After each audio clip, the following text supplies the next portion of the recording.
With the recent closure of SIVB Bank, many are wondering whether they will get bailed out. I don't have a crystal ball, but there is a good chance that the bank will be left for dead.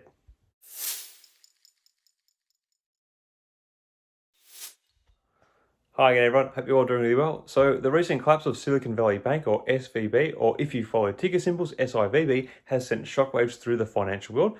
California regulators have shut down the bank, making the largest bank failure since the financial crisis over a decade ago. The regulators have appointed the Federal Deposit Insurance Corporation, or FDIC, as the receiver, which will dispose of SVB's assets. SVB's implosion is largely due to the high-risk lending and exposure to venture capital, which have become increasingly volatile in recent years.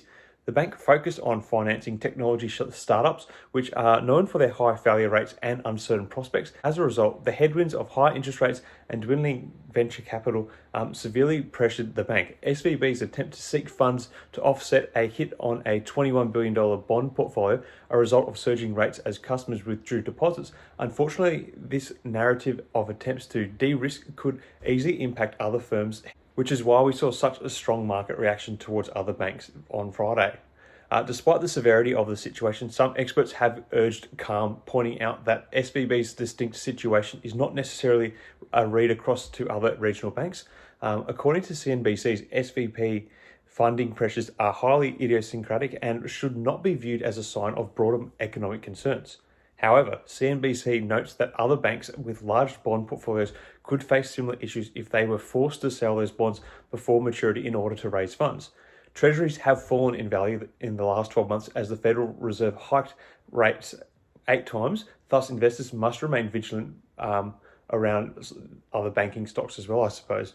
What is particularly concerning about SVB's collapse is the potential impact on inflation and the Fed's current efforts to rein it in. Earlier this week, the Federal Reserve Chair, Jerome Powell, opened the door for higher and quicker benchmark interest rate hikes. Although 2023 started off auspiciously due to encouraging data on the reduced acceleration of rising consumer prices, more recent reports indicated that inflation stood stubbornly elevated. With more dollars chasing after fewer goods, the Fed may need to get more aggressive with its monetary tightening.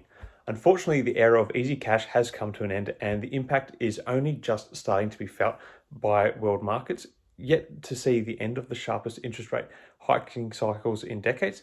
If the Fed were to attempt to bail out SVB, it could further exacerbate inflation pressures. Expansionary monetary policy measures such as increasing the money supply or lowering interest rates can increase aggregate demand, which can lead to inflationary pressures. Additionally, if the Fed were to bail out SVB, it could set a precedent for future bailouts, which could undermine market discipline and incentivize excessive risk-taking behavior by financial institutions. It's worth noting that the failure of SVB Bank is a significant event, not just in terms of its impact on the banking industry, but also for the broader economy. As the largest bank failure since the financial crisis more than a decade ago, it signals that there are still risks and vulnerabilities in the financial system that have yet to be fully addressed. One of the key factors contributing to SVB's collapse was its focus on high-risk technology startups. This made the bank particularly vulnerable to the headwinds of high interest rates and dwindling venture capital, which put pressure on its funding and liquidity. As we discussed earlier, other banks with large bond portfolios could also face similar issues if they are forced to sell the bonds before maturity to raise funds. The failure of SVB Bank could have significant implications for inflation and the Fed's efforts to control it. One potential scenario is that the Fed might be tempted to bail out the bank, either directly or indirectly, in order to prevent a broader financial crisis. However, as we discussed earlier, any such attempt to bail out the bank could exacerbate inflation pressures as it would inject additional liquidity into the system. Another potential scenario is that the failure of SVB Bank could trigger a broader sell-off in financial markets, which could in turn impact the real economy. This could happen if investors start to lose confidence in other banks and financial institutions, or if there is a sudden rush to sell off assets and raise cash. If this were to happen, the Fed would likely be forced to respond with a range of measures designed to stabilize financial markets and prevent broader economic downturn.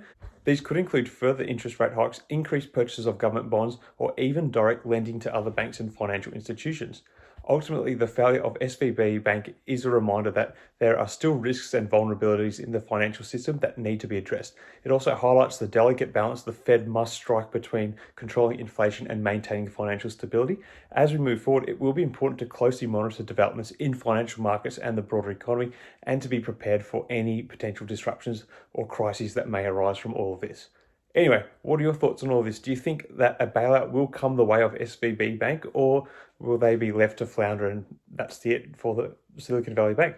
Let me know your thoughts in the comments below. Until next time, everyone, may the markets trade in your favour. Cheers.